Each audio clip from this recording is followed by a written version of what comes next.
আবৃত্তি পরিবেশন করছে শ্রেষ্ঠা আঢ্য। সুনীল গঙ্গোপাধ্যায়ের লেখা কবিতা কেউ কথা রাখেনি। কেউ কথা রাখেনি। ৩৩ বছর কাটলো, কেউ কথা রাখেনি। ছেলেবেলায় এক বষ্টমী তার আগমনী গান হঠাৎ থামিয়ে বলেছিল, শুক্লা দ্বাদশীর দিন অন্তরাটুকু শুনিয়ে যাবে।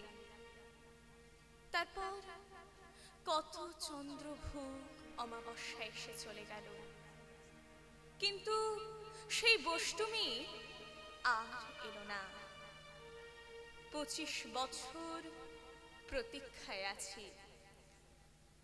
মামাবাড়ির মাঝি নাদের আলী বলেছিল, বড় হও দাদা ঠাকুর, তোমাকে আমি ৩ প্রহরের বিল দেখাতে নিয়ে যাব,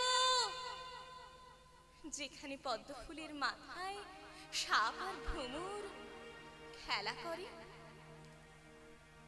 নাদের আলী, আমি কত বড় হব? আমার মাথা এই ঘরের ছাদ ফুঁড়ে আকাশ স্পর্শ করলে তারপর তুমি আমায় ৩ প্রহরের বিল দেখাবে। একটাও রয়্যাল গুলি কিনতে পারিনি কখনো। লাঠি লজেন্স দেখিয়ে দেখিয়ে চুষেছে লস্কর বাড়ির ছেলেরা। ভিখারির মতন চৌধুরীদের গেটে দাঁড়িয়ে দেখেছি ভিতরে রাস উৎসব।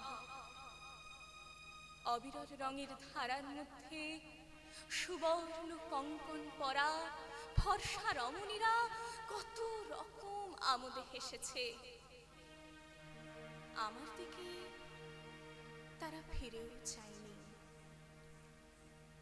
বাবা আমার কাঁধ ছুঁয়ে বলেছিলেন, দেখিস একদিন আমরাও।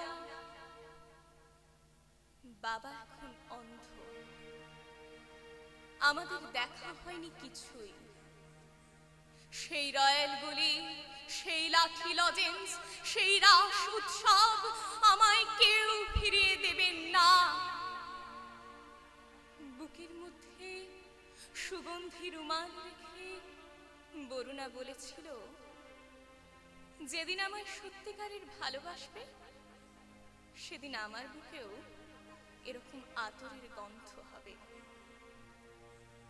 ভালোবাসার জন্য আমি হাতের মুঠোয় প্রাণ নিয়েছি। দুরন্ত শাড়ির চোখে বেঁধেছি লাল কাপড়। বিশ্ব সংসার তন্ন তন্ন করে খুঁজে এনেছি ১০৮টা নীল পদ্ম। তবু কথা রাখেনি বরুণা। এখন সে যে কোনো নারী, এখনো তার বুকে শুধুই মাংসের গন্ধ। কেউ কথা রাখেনি।